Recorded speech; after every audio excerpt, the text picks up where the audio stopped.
Muy buenas noches y bienvenidos a esta primera edición de la entrevista pertinente. Antes de entrar en materia, quiero explicar en qué va a consistir este programa en este episodio y en los que vengan, su filosofía, llamémoslo así. Primera cosa, no es una serie de entrevistas aisladas al acaso de quien encontramos para traerlo acá, sino que la idea es que cada programa sea como un pedacito de un mosaico para ir conformando un cuadro que nos permita entender mejor el país. Hagan cuenta que es una teleserie con capítulos organizados y relacionados unos con otros. En segundo lugar, las personas que traigamos acá, por ser participantes, por ser testigos directos o privilegiados de los hechos, van a ser traídos en esa condición como fuentes de información, como colaboradores en este proceso de entender el país. No vamos a subirnos a un estrado majestuoso a hacer el papel de los justicieros, denunciando y crucificando para que nos celebre nuestra particular y personal barra brava. Y creo que esta idea de hacer un programa de esta naturaleza se justifica más que nunca hoy en día, porque el país dejó de ser una sociedad que vive pensando que eternamente se van a reproducir sus valores, sus instituciones, sus conductas, su economía. Eso dejó de ser así. Estamos viviendo distintas transiciones que han traído distintos grados también de inquietud, a veces también de conflicto, y eso es lo que queremos examinar y es la razón de un programa de esta naturaleza. Vivimos 20 años seguidos de concertación, tiempos bastante tranquilos, bastante prósperos, pero ahora estamos viviendo transiciones. Se vivió una con el fallecido presidente Patricio Aylwin, de lo cual vamos a hablar. Se vivió otra con Sebastián Piñera, cuando él trató de modernizar aún más la gestión del modelo tal como era. Y se vive una ahora con la presidenta Bachelet y la nueva mayoría que están llevando a cabo, digámoslo así, un proceso que ellos llaman de transformaciones profundas y que yo considero que en realidad, por todas las razones del mundo, es una revolución. Vamos a estar en este primer episodio con uno de los protagonistas de una de esas transiciones. Bienvenido al programa, señor Piñera.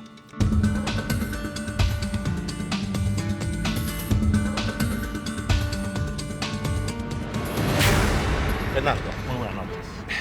Bueno, usted me escuchó, lo tildé como uno de los protagonistas de una de las transiciones, una transición que es bastante típica en las dinámicas históricas entre un modelo, un estilo de vida más o menos permanente, empiezan a acumularse inquietudes, surgen personas o movimientos que pretenden ordenar, mejorar lo que había, lo que teníamos, y tras cartón lo que se produce es un proceso mucho más radical como el que estamos viviendo ahora, donde emergen fuerzas psicológicas y políticas que pretenden cambiar mucho más. Me gustaría saber, en primer lugar, cómo visualiza usted este cuadro.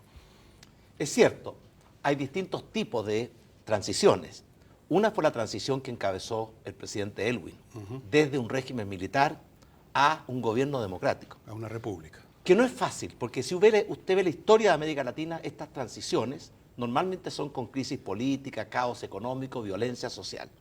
Y yo creo que nuestra transición se apartó de esos males y fue una transición inteligente, en cierta forma ejemplar. Y le debemos mucho a Patricio Aylwin y también a muchos que colaboraron para que no predominara la lógica de los que decían de la Constitución del 80 no aceptamos ni la primera palabra, o a la Constitución del 80 no le cambiamos una sola coma. Esa fue una transición. Permítame un pequeño comentario de lo que usted está diciendo. Efectivamente, Patricio Aylwin encabezó esa transición y él tuvo la suerte, el privilegio que pocos políticos tienen de haber vivido bastantes años más, haber podido mirar los frutos de su gestión y considerarla buena. Él mismo dijo, creo que hice bien las tareas, y yo creo que si tuvo un último pensamiento sobre eso fue de que él había hecho las cosas que tenían que hacerse. Yo me pregunto, señor Piñera, si usted que intentó otra transición, una modernización del modelo tal como era, ¿tiene la misma mirada o tiene una mirada contraria en el sentido de que no se logró, de que algo fracasó, falló o no resultó a mitad de camino y el resultado es que tenemos ahora una situación completamente distinta donde incluso se habla de demoler el modelo, de pasarle la máquina por encima? Bueno, es verdad que el presidente Aylwin encabezó una transición exitosa. A nosotros nos tocó encabezar otra transición, desde un país que venía perdiendo dinamismo, liderazgo, hacia un país que recuperó su capacidad de crecer, de crear empleos, de mejorar los salarios, de reducir la pobreza a la mitad, de hacer cambios muy profundos en áreas sensibles para la población. Por ejemplo, durante nuestro gobierno más de 3 millones de chilenos accedieron al sueño de la vivienda propia. Durante nuestro gobierno, más de 1 millón de chilenos encontró un empleo. Pero eso no duró más de 4 años. Pero un momento. ¿Qué pasó? duró más de 4 años porque esas viviendas están. Sí, pero y ¿qué esos pasó con empleos el están. país que se iba a modernizar? ¿Por qué? Porque hubo un cambio a nivel mundial de la ciudadanía. Esto no es un fenómeno solamente en Chile. Yo creo que hubo un cambio en la ciudadanía. Hoy día tenemos una ciudadanía mucho más empoderada, exigente, impaciente, mucho más consciente de sus derechos, no tanto de sus deberes, y que quiere y exige del Estado soluciones a todos sus problemas aquí y ahora. Eso no es posible. El que promete eso está engañando. Pero veamos Pero un último punto. Si uno juzga, porque a los gobiernos hay que juzgarlos por los resultados, nosotros logramos reconstruir un país que estaba devastado, logramos recuperar la capacidad de crecer y de crear empleos, y logramos reducir la pobreza a la mitad y dar un gran salto adelante en un Estado más moderno. Por ejemplo, en Chile hicimos un avance notable durante nuestro gobierno hacia la sociedad del conocimiento y la información. Un solo dato. Cuando nosotros llegamos, 40% de los hogares chilenos estaban conectados a Internet. Cuando nos fuimos, 70%. Bueno, pero por lo mismo, yo creo que el primer rasero para medir el éxito de un régimen, de un gobierno, es si es capaz de sobrevivir en el gobierno que lo sucede. En ese terreno las cosas no resultaron. A pesar de esa reconstrucción, a pesar de ese acceso al Internet y a todo esos progresos, el hecho es que una parte sustantiva de la población y gran parte, diría yo, hoy en día de los jóvenes, están en otra parada, como se dice, están en una idea de cambio total, están en un proceso revolucionario tal como lo definen todos los tratadistas, y por consiguiente da la sensación que a usted le tocó jugar un poco el papel que juegan siempre estos reformistas en la fase previa a la revolución, como le pasó a Kerensky en Rusia, como le pasó a Luis XVI ante la Revolución Francesa, que era un rey modernizador y sin embargo no le valió de nada. Entonces, yo me imagino que debe haber algún grado de insatisfacción suya, considerando que a pesar de todos esos logros, la ciudadanía decidió otra cosa. Es verdad, pero no es toda la verdad. Nuestro gobierno terminó con más de 50% de aprobación, el doble de lo que tiene actualmente la presidenta Bachelet.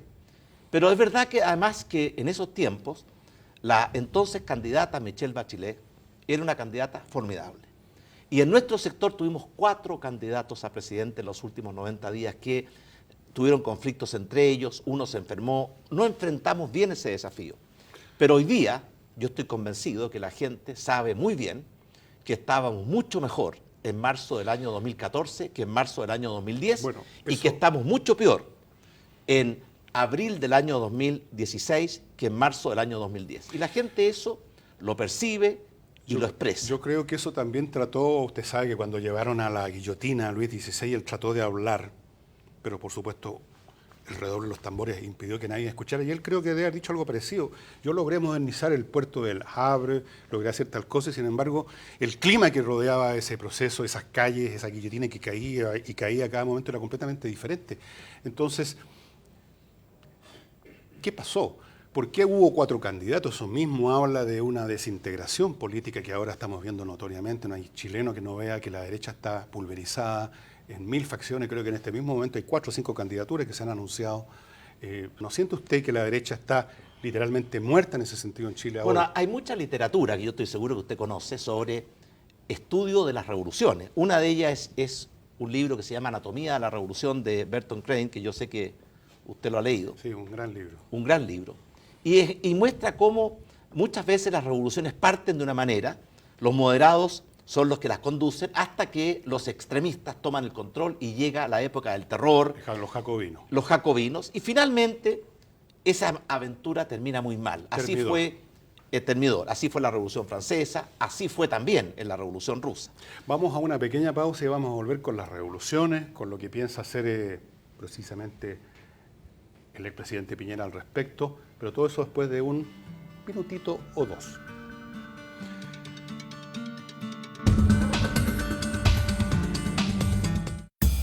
¿Sabía usted que según el ICD, la mitad de las empresas de Chile recurren a De Fontana para sus soluciones de software ERP 100% web? Si usted quiere un control y conectividad total de su empresa, De Fontana. Los detalles en defontana.com.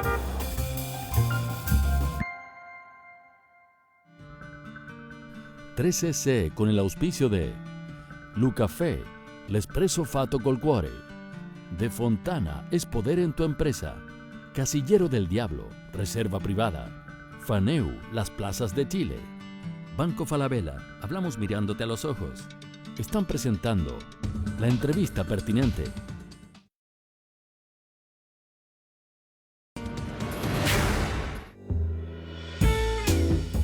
Ve estos juegos, estos niños, bueno, los niños son los niños y los juegos son Faneu. Están en todas las plazas de Chile y podrían estar también en las plazas de su comuna, de su región, en su colegio. Juegos Faneu.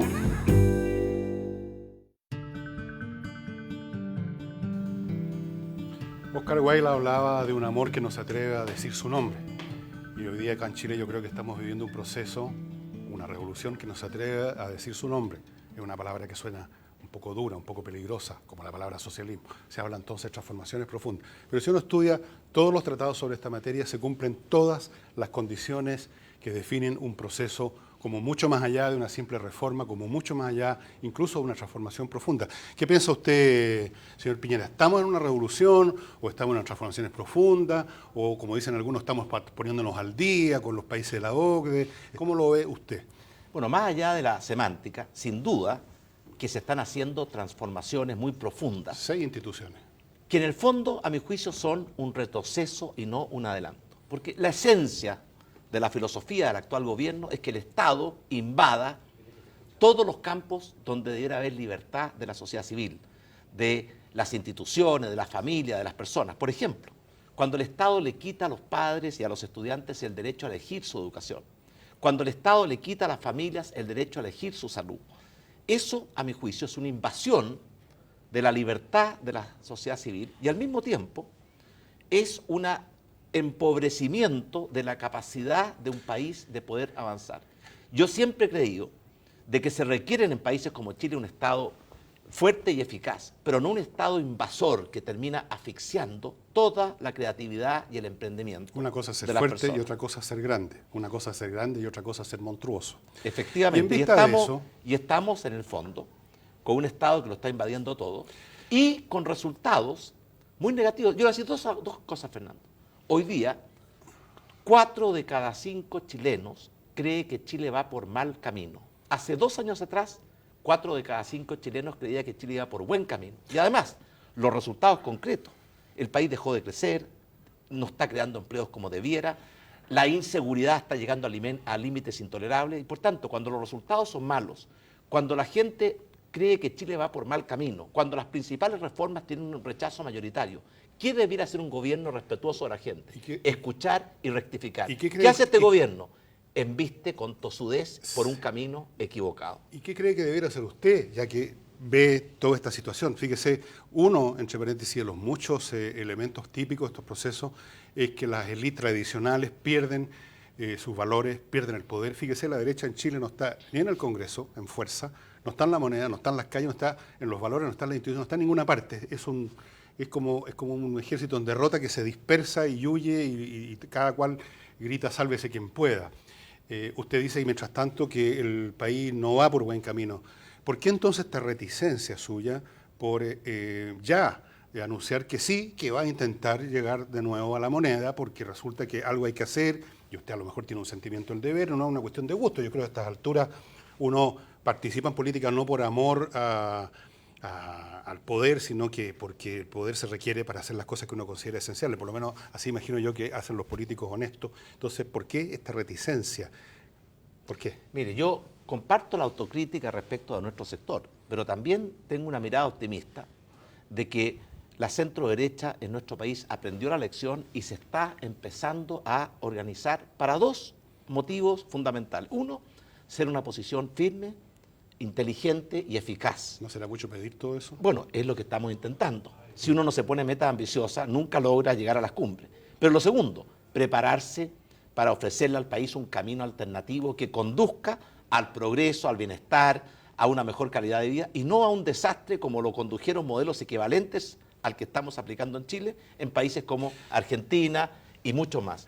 Y respecto a mi reticencia, el gobierno acaba de cumplir 2 años, la mitad de su periodo. Este no es el tiempo de las candidaturas presidenciales. ¿Por qué no? Porque todo tiene su tiempo. Si seguimos con este deporte que apenas se elige un presidente, empezamos a elegir al próximo, le creamos una gran inestabilidad. Yo creo que después de las elecciones municipales vendrá el tiempo de las candidaturas presidenciales. Perdone, señor Piñera, pero yo creo que esto no es un deporte, es una necesidad. Y cuando la izquierda desde ya se prepara toda su máquina, su gigantesca máquina electoral, que es lo más eficiente que tienen, cuando preparan a sus cuadros, cuando están estudiando casa por casa, cómo vota la gente, están haciendo su pega. Y considerando los tiempos que se viven, yo me imagino que la centroderecha que llama usted debiera estar en la misma. Y otra cosa Pero fundamental. nosotros, Fernando, nosotros nos estamos preparando. ¿En qué? Por ejemplo, hay grandes equipos que están preparando lo que va a ser la visión de país, el proyecto de futuro, el programa de gobierno. Hay grandes equipos que están trabajando en cómo utilizar las redes sociales y los instrumentos de la sociedad del conocimiento y la información para hacer campañas más eficientes. Pero eso es, hay equipos que están trabajando en preparar a los cuadros que van a ser o van a tener que asumir responsabilidades como alcaldes, concejales y en el futuro diputados y senadores. No estamos de brazos cruzados. Pero es un poco. Eso es metodología. Vamos a usar las redes, vamos a hacer esto acá, vamos a tirarnos por allá, la lista va a ser acá. Pero ¿qué pasa con las ideas? Por ejemplo, me decía un amigo que el paquete de tallerines más grande que ha entregado este gobierno y con el cual ganaron las próximas elecciones, yo creo que tiene bastante razón, es la educación gratuita para todos los universitarios. Eso significa por lo menos 500.000 de votos, entre alumnos, padres, madres y otros familiares probablemente. Está en su programa terminar con eso porque tal vez no se puede financiar, porque tal vez cualquier estudiante ahora se cree con derecho a estudiar, aunque no tenga dedos para el piano, pues digamos las cosas por su nombre. Hay estudiantes que no debieran estar en las universidades. Pero Fernando, ¿qué van a hacer ustedes? sí, pero, ¿Van a Fernando, terminar en con primer eso? lugar, no nos tomemos la propaganda oficial como si fuera la verdad. Este gobierno no ha garantizado educación gratuita para todos. Hoy día veíamos que una de las razones principales de la marcha, o hace unos días atrás, de los estudiantes era porque no había gratuidad y llegaba solamente a 13-14%. Déjeme hablar con los hechos. Ya. Durante nuestro gobierno, nosotros logramos expandir de 100.000 a 400.000 las becas, de un total de un poco más de 1 millón de estudiantes universitarios. Y cambiamos el sistema de créditos, que era un sistema que significaba una tremenda mochila, a un sistema justo, porque redujimos la tasa de interés, nadie paga más del 10% de su ingreso y en 15 años cualquier deuda que subsista se agota. Y por lo tanto, nosotros avanzamos mucho más De acuerdo. en facilitar el acceso a todos los jóvenes con talento, con motivación y con ¿Y qué responsabilidad. pasa con los jóvenes sin talento? Porque hay jóvenes sin talento, no nos engañemos, ¿no es cierto? Y no son la minoría. Por supuesto. ¿Qué pasa con ellos? No podemos dejarlos atrás. Pero tampoco es cierto de que todo joven en nuestro país, porque no existe en ninguna parte del mundo, En ninguna parte. tiene que ir a la universidad. Entonces yo creo que la demagogia es dañina para los países porque engaña a la gente. Cuando un gobierno como el actual le dice, usted se lo merece todo sin ningún esfuerzo, no solamente lo está engañando, sino que le está quitando la dignidad de esa persona. Hagamos una alianza estratégica, ahora vámonos breves minutos, 1 minuto, 2 minutos a comercial.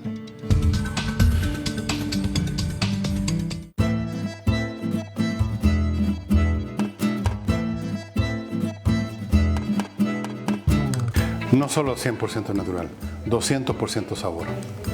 Ahora estoy listo para el programa.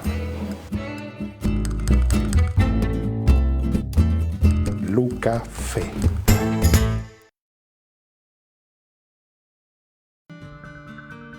.3cc con el auspicio de Lucafé, l'espresso fatto col cuore. De Fontana es poder en tu empresa. Casillero del Diablo, reserva privada. Faneu, las plazas de Chile. Banco Falabella, hablamos mirándote a los ojos. Están presentando la entrevista pertinente. Ya saben lo que estoy abriendo. Un Casillero del Diablo, reserva privada que viene del Valle del Maipo. Un vino premium. Cualquier ciudadano lo sabe. Sin un buen vino a la mano, ¿vale la pena seguir viviendo? Permítanme abrir la botella.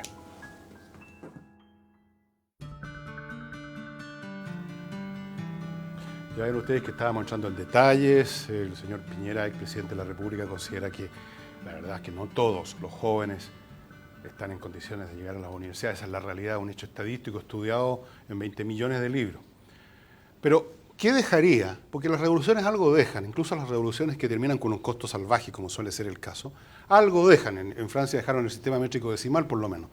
¿Qué dejaría de todas las iniciativas, ninguna está terminada, dicho sea de paso, pero sumamos que están terminadas, ¿qué dejaría de lo que ha hecho este gobierno en un hipotético, eventual gobierno de centro-derecha que hipotéticamente y eventualmente podría encabezar usted? Bueno, con respecto a la educación, yo creo que el Estado debiera garantizarles a todos los jóvenes con talento y con voluntad el acceso a la educación superior. No necesariamente a la educación universitaria. Si en Estados Unidos, por ejemplo, o en Europa, la mitad de los jóvenes van a la educación técnico superior, no necesariamente a la educación universitaria. Pero nadie puede negarle a un joven con talento, y eso fue el sentido de nuestra política que permitió multiplicar por 4 el número de becas y acceder o permitir el acceso de todos a un crédito que era sustentable. Ahora, las revoluciones dejan cosas, pero esta revolución, particularmente cuando la presidenta habla de la obra gruesa, esta obra gruesa no nos sirve. Han obrado grueso. No nos sirve para construir el edificio que queremos construir. El edificio que yo creo que Chile necesita es un país en que se le dé y se amplíen los ámbitos de libertad de las personas, que tengan más oportunidades para estudiar, para emprender, para innovar, para crear, para desarrollar sus propios proyectos de vida, y no un Estado que los está transformando en seres dependientes a los cuales les quita la libertad y la dignidad. Necesitamos un Estado que empodere a las personas. El Estado en Chile tiene que ayudar a que las personas desarrollen sus proyectos personales y no que las personas tengan que subordinar su vida a desarrollar el proyecto. Yo creo que se ha hablado mucho, señor Piñera, de empoderamiento, y el único empoderamiento que veo en el ciudadano común es que se demoran lo más posible en pasar el paso peatonal para demostrar que tienen derecho, pero en todo lo demás ha ocurrido que en realidad se les ha ido quitando poder. Bueno, ese es un tema muy interesante, porque ¿qué es lo que es el poder? El poder es que uno pueda ser el arquitecto de su propia vida. Así es. Que las personas puedan desarrollar sus propios proyectos con más libertad, con más oportunidades y con mayor justicia. Cuando el Estado le quita a las personas ese derecho a decidir sus propias vidas y se lo autoarroga, lo que está haciendo en el fondo es restar libertad, restar dignidad y restar lo más importante. Entonces, ya que estamos en esta parada, sí. Yo delante le pregunté por la reticencia. Usted me dijo no es tiempo, yo dije los tiempos son otros. Hoy en día creo que la política cambió totalmente en Chile. Ya no es una política de partidos, están en el fondo del barril desde el punto de vista de la credibilidad pública. Entonces, yo veo que sigue la reticencia. Si yo fuese usted, o sea, si yo fuese una persona interesada o que tuve una alta magistratura, a Dios gracias, nunca la he tenido, y veo que algo está funcionando mal y creo que tengo mejores ideas, me guste o no me guste, y a mí no me gusta, diría, bueno, aquí estamos, esto es como ir a la guerra. Pero le contesto, Fernando, mire. Contésteme un poco más precisamente. No, yo quiero ser claro, mire, esto me lo preguntó ya. No es reticencia, hay momentos para cada cosa. Ya. Hoy día estamos trabajando para preparar un proyecto país, un programa de gobierno, ¿con qué objetivo? Uno, mejorar la calidad de la oposición durante los 2 años que le quedan a la presidenta Bachelet. Y prepararnos para proponer al país un proyecto de futuro que logre objetivos que son tan sentidos por la gente. Por ejemplo, la gente quiere mayores grados de libertad, ser más dueña de su propia vida. La gente quiere mayores grados de justicia. Por ejemplo, ¿qué compromiso tiene este gobierno concreto y específico con reducir la pobreza? Ninguno. Nosotros nos comprometimos a reducir la pobreza a la mitad y lo logramos. ¿Qué compromiso tiene este gobierno con un tercer elemento que es para crear más oportunidades, que la economía chilena vuelva a crecer, a crear empleo, salario, oportunidades? Ninguno. Está enfrascada en unas reformas con un contenido ideológico, a mi juicio, muy obsoleto, en que había una enorme improvisación y los resultados han sido muy negativos. Y en lugar de rectificar el rumbo, que es lo que uno esperaría de cualquier gobierno que enfrenta malos resultados y que enfrenta además la oposición de la gente, vemos que un gobierno que insiste, por ejemplo, en los temas de reformas que ha hecho este gobierno, todas ellas atentan contra la libertad, contra la prosperidad, contra la creación de oportunidades. Ahora, si el costo de hacer una revolución que conduzca a un país en que el Estado es el todopoderoso y los ciudadanos son los súbditos, está dispuesto a que sea cualquier cosa, entonces uno entiende a este gobierno. Todas estas consideraciones que usted ha hecho son para ellos de segundo orden. Son como si uno está rehaciendo completamente su casa, uno no se está preocupando de encerar el piso. Uno asume que se va a ensuciar, uno asume que va a gotearse.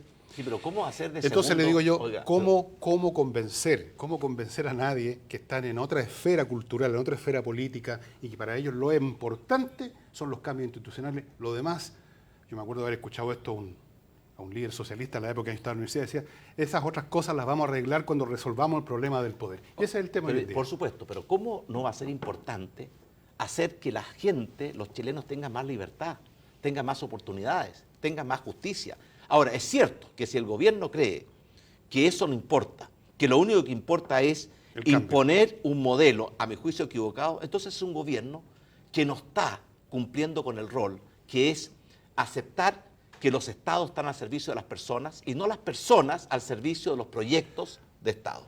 El programa se nos está terminando, hubiéramos querido conversar mucho más. Ustedes ven que el tema es muy complicado, alcanzamos a tomar y a la pasada un par de facetas nada más. Y quisiéramos interrogar, conversar más con Sebastián Piñera, que es una de las figuras de esa centro derecha que le guste a él o no le guste. Yo sé que no le gustó que le preguntara 2 veces. El hecho es que es un referente, especialmente para la nueva mayoría. ¿Cómo le tienen miedo? ¿Cómo lo detestan algunos? Porque lo ven como un peligro. Usted juzga si vale la pena estos cambios estructurales, sacar el techo en la casa, aunque se ensucie el suelo. Y les recuerdo, los próximos episodios van a tener una relación con lo que hemos hablado acá. Vamos a hacer una continuidad, no vamos a ir dando saltos caprichosos de una persona a otra. La idea es construir un mosaico. Recuerden, muchas gracias por su atención. Muchas gracias, señor Piñera. Gracias, Fernando. Hola Sebastián, ¿cómo está? Hola. Le hacemos entrega de un regalo de Ah, Blue muchas Café, gracias, un muchas café de gracias. excelente calidad. ¿Me acompaña? Le agradezco mucho.